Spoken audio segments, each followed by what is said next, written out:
Assalamualaikum warahmatullahi wabarakatuh. Perkenalkan, nama saya Risa dari kelas 4A Pendidikan Bahasa Sastra Indonesia dan Daerah di Universitas Balai Bandung. Tujuan saya membuat video ini adalah untuk memenuhi salah satu tugas UAS semantik, yang mana harus mengunggah video mengenai beberapa materi, bukan beberapa sih, satu materi yang saya pahami. Sebenarnya saya nggak terlalu memahami, sangat memahami materi di dalam semantik ini. Cuma ada beberapa materi yang menurut saya ini mudah untuk saya hafal, jadi saya ambil materi ini, yang mana materinya adalah tentang relasi makna. Jadi saya mempelajarinya di Google juga, di materi yang bapak dosen saya kasih gitu. Jadi mohon maaf bila ada kesalahan dalam saya berbicara, karena di sini saya masih belajar gitu. Yaudah, langsung aja ke materinya. Oh iya, sebelum saya masuk materi, saya akan menjelaskan sedikit tentang semantik, yaitu semantik itu cabang ilmu linguistik yang menjelaskan tentang makna. Jadi pas dong sama materi yang saya kasih, maksudnya materi yang saya jelaskan itu tentang relasi makna dan juga jenis-jenis makna. Yang mana relasi makna ini dibagi menjadi beberapa bagian. Maksudnya bukan dibagi, tapi berwujud bermacam-macam. Yang pertama ada sinonim, antonim, dan oposisi. Lalu ada homofoni, hiponimi, dan hipernimi. Di sini saya akan menjelaskan yang pertama itu sinonim. Kalau sinonim dan antonim itu udah nggak asing lagi ya di telinga kita, karena emang waktu SMA, SMP, sinonim ini adalah persamaan kata. Jadi maksudnya sama dan katanya juga kata berbeda tapi maksudnya sama gitu. Kata yang mempunyai makna yang sama, contohnya itu buruk, jelek, laku, laris, datang, tiba, pintar, pandai, usang, lama, hancur, musnah, pulang, kembali, atau balik. Pokoknya masih banyak lagi contoh-contoh kata sinonim ini, karena ini tuh paling gampang gitu. Kalau misalnya yang kedua itu ada antonim dan oposisi. Antonim ini yaitu lawan kata, jadi beda sama sinonim. Kalau sinonim itu maknanya sama, kalau misalnya antonim itu maknanya itu berbeda. Contohnya bawang merah, bawang putih. Kalau misalnya kita waktu dulu nonton film ya, contoh lainnya jujur, bohong, tipis, tebal, rajin, malas, pintar, bodoh, mahal, murah. Pokoknya suatu kata yang memiliki arti, maksudnya makna yang berbeda gitu, lawan kata, lawannya. Sedangkan berdasarkan sifatnya, oposisi dapat dibedakan menjadi, nah oposisi ini sebenarnya saya juga kurang memahami, tapi saya akan jelaskan di sinilah sedikit-sedikit.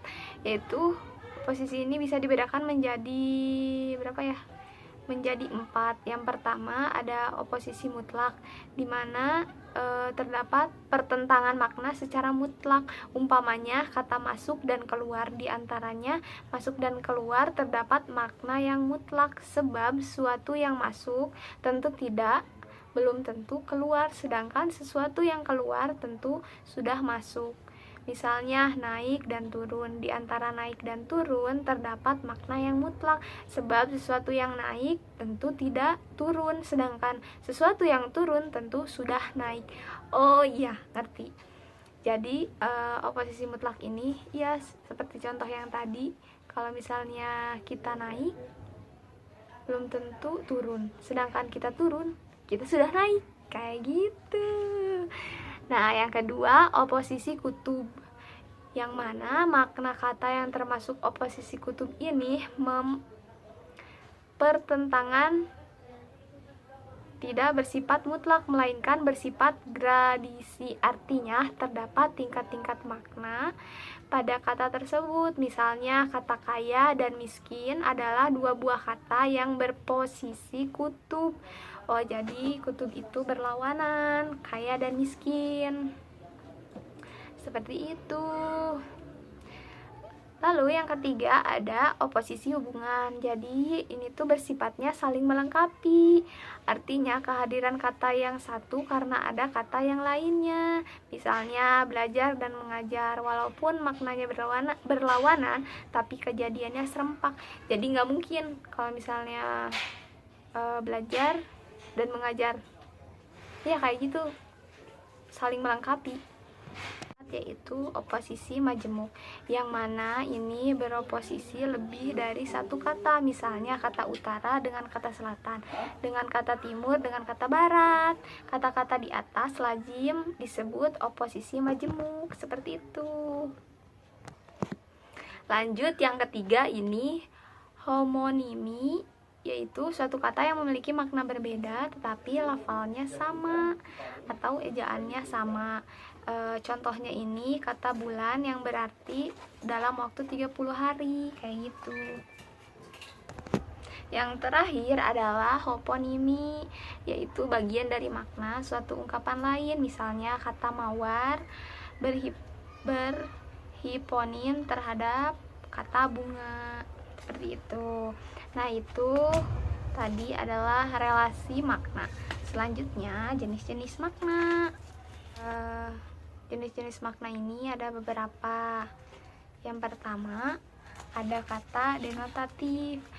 Kata denotatif ini yaitu kata yang sebenarnya. Biasanya kata denotatif ini dimasukkan ke dalam bahasa ilmiah gitu. Soalnya katanya umum, dasar, dan sebenarnya gitu. Contohnya itu kan kalau misalnya ada seorang yang mengatakan kepada dokter dia mengalami cedera tangan kanan, terus sebenarnya dia tuh emang benar mengalami cedera di tangan kanan. Tidak mungkin dia bilang cedera di tangan kiri ngomongnya di tangan kanan, karena itu harus sebenar-benarnya gitu, karena nggak mungkin dokter mengobati pasien salah gitu karena salah ngomong, makanya harus jujur kayak gitu ya, menurut saya sih itu. Yang kedua adalah makna konotatif. Jadi makna konotatif ini kebalikan dari kata denotatif. Jika denotatif ini adalah kata yang sebenarnya, berarti konotatif ini bukan makna yang sebenarnya. Maksudnya makna ya, makna yang bukan yang sebenarnya atau kiasan. Contohnya ini adalah kata kursi, di mana kursi ini diartikan bukan sebagai kursi untuk duduk, tapi kursi ini diartikan sebagai jabatan atau enggak kedudukan, seperti itu. Lalu yang ketiga adalah leksikal, yang mana leksikal ini maknanya itu sesuai dengan kamus. Contohnya itu adalah seperti kata batin, yaitu kata belah itu usap, kata celah itu artinya luka.